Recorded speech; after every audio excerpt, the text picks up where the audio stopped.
But Katie, how can I write an outline if I don't know what I'm going to say yet? And other existential thoughts on this week's episode of Welcome to Grad School is Hard, but a Thrive PhD podcast. I'm Dr. Katie Peplin, and this is a show for everyone who's doing the hard work of being a human and a scholar. And in Season 2, I'll introduce you to various tools that might make the hard stuff, from writing to managing your time to taking care of your brain, just a little bit easier.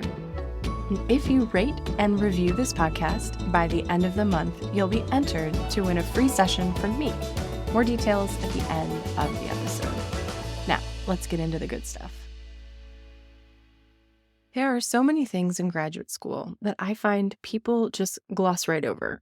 Of course you know how to do an outline. Of course you know how to build out your citation manager. But what's the point of this podcast if I don't go deep on some of the things that people assume you know and you might not? And an underrated tool in that stable is the outline. An outline is, simply put, a roadmap of a piece of writing that you make at some stage during the writing process.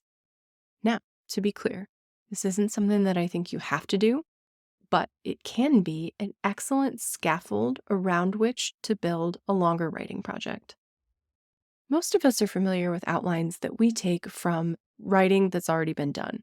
So you might have been taught to outline as a reading and notation tool in primary or secondary school.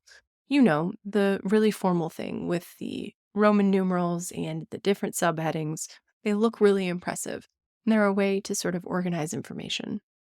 And many writers are given the advice to make an outline for a piece of writing that they're working on to help them see the structure, the content ahead of time. This is great advice, but it's only great advice if you really think about what the outline is doing for you inside of the writing process. And that's going to be a different job than the outline that you did of your AP US history textbook in high school. So, to my mind, an outline is a tool that helps you do two things. Number one, it helps you decide what content is going to be included, and crucially, what content is going to be excluded, at least on a tentative basis. This is harder than it sounds. Many of us have so many ideas, and when we sit down to do things like draft a chapter, work on a conference paper, more often than not, you have more ideas than you can explain fully in the container that you have. It is more common than I can tell you that people sit down to start to write a dissertation chapter, and that first chapter, one of 5 planned, turns out to be the whole thing, because the information is so rich and you have so much to say, and you just don't know how much content fills a dissertation chapter until you start to write it. So an outline is a preliminary step where you say, okay, here's what I think I'm going to cover. I am going to include this part of my experiment, but not this. I'm going to focus on these tables, but not those. I'm going to use these 2 case studies and leave those for a future project. The first step of an outline is that it helps you decide what's in and what's out of the current writing project.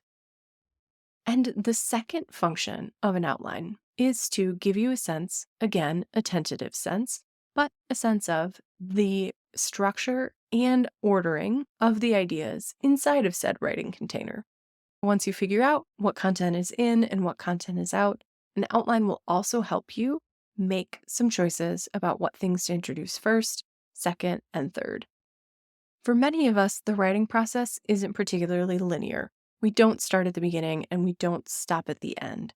So an outline can help you see, like a quick map, where you are in the space of the overall writing project to help you keep your bearings. If you, like me, have trouble starting at the beginning of a document, then an outline can be really helpful because you can start where it feels the easiest. Maybe the first case study is something that you already typed up for a guest lecture that you gave. Great. An outline will help you see, okay, here are the things that need to go before it, and here are the things that need to go after it. Now that I've pitched you on the concept of outlines, I want to introduce a couple of ideas about how you might be able to use them that aren't quite as formal and as detailed. Because the real problem with an outline is, how do I know how to structure the chapter when I don't know what I'm going to say in it yet? And I also just want to normalize that as we write, many of us do change our minds, we go on tangents, we bring things down, and an outline can also help you see where you've deviated and decide, is this good enough to make it into the overall plan, or is this something that I want to set aside for another project?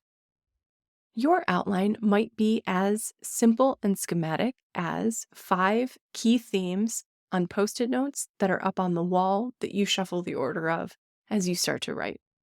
It might be as detailed as a multi-page document with headings, subheadings, and the quotes from your literature and research sources embedded right in, so that when you sit down to write, all you really have to do is fill in the prepositions around all of that information.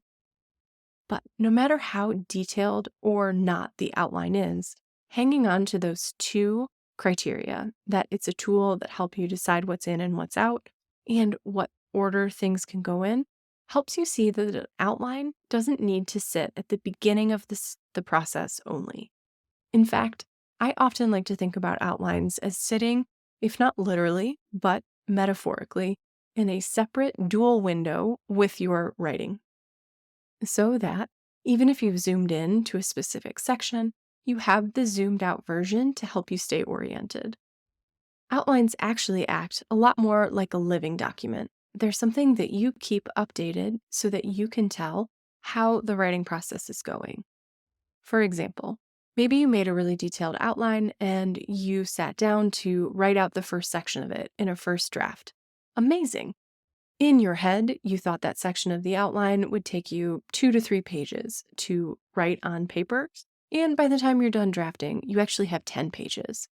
It's an excellent point at which you can check in with your outline and say, okay, if this has 10 pages of content in it and I have 5 more sections, then I'm going to have a 60-page chapter. And maybe that's totally okay for you and your advisor, or maybe they're expecting something along the lines of 30 pages. That outline's going to help you say, okay, which of these parts do I need to stay together? How can I rearrange the structure? Can I move some of this to chapter 2 or chapter 3? It's like an architect's plans that are changing as you encounter the construction. There are always bumps and hiccups, and having that updating blueprint can make it a lot easier to not lose your footing and make sure that you're keeping an eye on your time and energy budget. If this is the kind of advice that's demystifying some of the writing process for you, then I really encourage you to click on the link in the show notes about the workshop that I'm doing with Dr. Kate Henry next week, May 10th, 2023. I am really excited because one of the things that we're going to be doing is going into the process of making template documents and roadmaps for the specific thing that you're trying to write. These are skills that don't get taught very often. And I find that tools like this make a huge difference when you're working on long-term, independently guided writing projects. But whether you join us or not, I hope that this gave you a few ideas for thinking about maybe brushing off those Roman numerals, get your Post-it notes out, and start thinking about an outline as a responsive rather than predictive tool. Thank you for listening to Grad School is Hard, but you can find more information and resources in the show notes and at thrive-phd.com. Every month, I'll select one reviewer for a free 45-minute session with me. So please subscribe, rate, and review to help spread the word about the show. Thanks so much, and I'll see you again soon.